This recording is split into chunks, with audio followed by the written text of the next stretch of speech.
এই ভাষা তো নন্দীগ্রামের সুফিয়ানের ভাষা।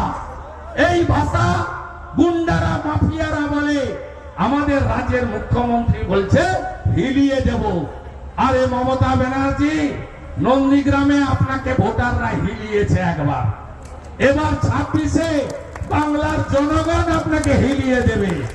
আপনি নিশ্চিন্ত থাকুন। বলছে আমি লোক বিধানসভার পরে ভারত ভ্রমণ করব।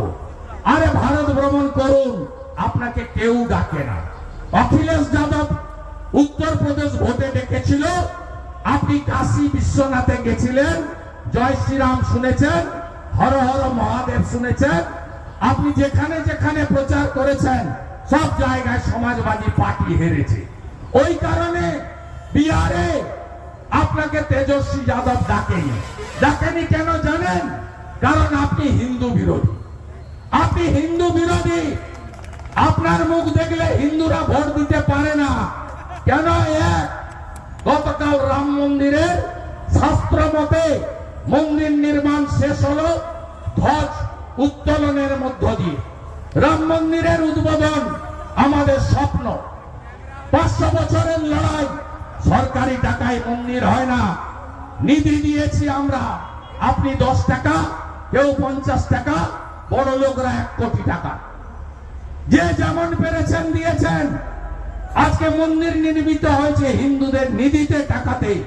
22শে জানুয়ারি 2024 যেদিন মন্দির উদ্বোধন হয়, অনেক বিজেপি মুখ্যমন্ত্রী ছিল। নবীন পট্টনায়ক টিভিতে বসে রাম মন্দিরের উদ্বোধন দেখেছেন। কোন রাজ্যের মুখ্যমন্ত্রী মিছিল বের করেননি। কোন রাজ্যের মুখ্যমন্ত্রী, হিমাচলের কংগ্রেসের মুখ্যমন্ত্রী, ঝাড়খণ্ডের জেএমএম এর মুখ্যমন্ত্রী রাম মন্দিরের বিরোধিতা কেউ করেনি। এটা একটা সনাতনের আবেগ, এটা একটা ধর্মীয় আবেগ, এটা একটা আস্থার আবেগ। আপনি পার্সার কাছে রাম মন্দিরের বিরুদ্ধে মিছিল করেছিলেন, কোন হিন্দু ভুলে যায়নি। যেদিন আমরা গঙ্গা যমুনা সরস্বতী ত্রিবেণী সঙ্গম সবাই ডুবকি লাগাতে গেছিলাম, মেম্বারের সংখ্যা 13 কোটি।